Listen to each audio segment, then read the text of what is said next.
clase de generalidades acerca de las barreras biológicas y los diferentes compartimentos a nivel del sistema nervioso central. Vamos a ver que el sistema nervioso central va a estar constituido por el encéfalo, el tronco del encéfalo, el cerebelo y el sistema de la médula espinal. Todos estos órganos están protegidos por el esqueleto axial, constituido por cavidades inextensibles óseas, que son obviamente el cráneo y las vértebras. A su vez, todos estos órganos están rodeados por tres membranas, que son las meninges que delimitan distintos espacios.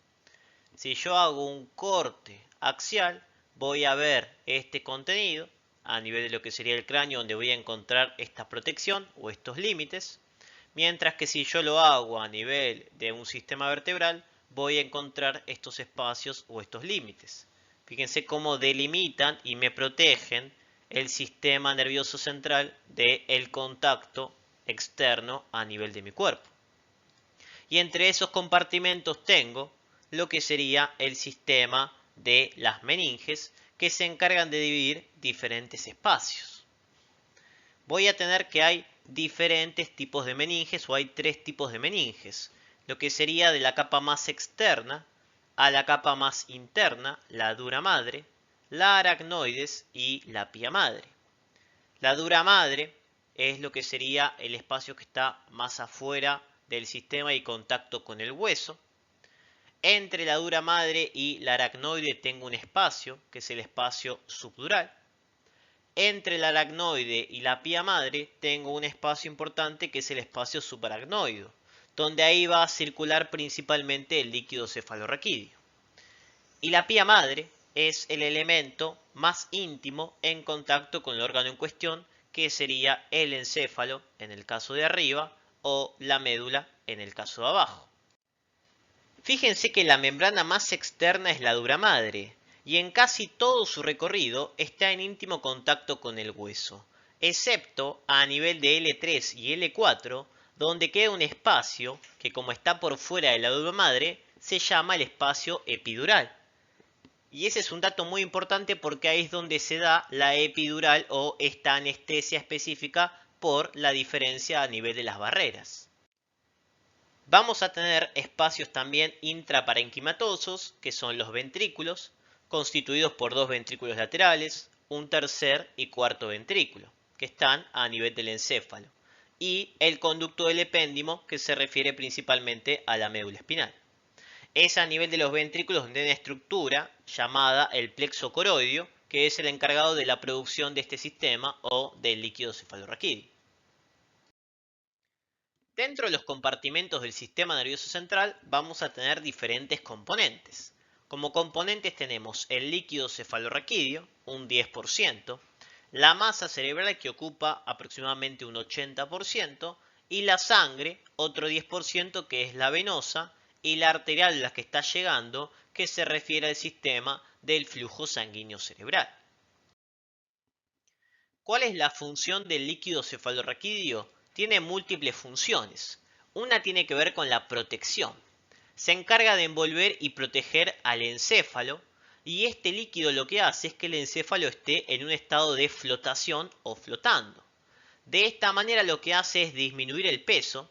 De 1300 gramos lo disminuye aproximadamente a 50 gramos, o sea que no me pese la cabeza, y amortiza tantos golpes como cambio a nivel de los contenidos. ¿Por qué? Porque al tener un golpe, ese líquido cefalorraquídeo evita que golpee contra la pared del cráneo y que me lastime.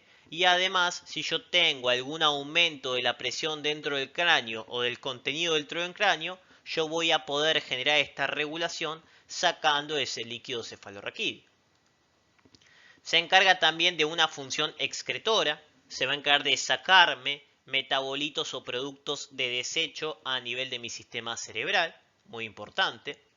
Nutrición, se encarga de mantener aportes a mi cerebro de glucosa, de vitaminas y de iones, principalmente de sodio. Se encarga del transporte intracerebral.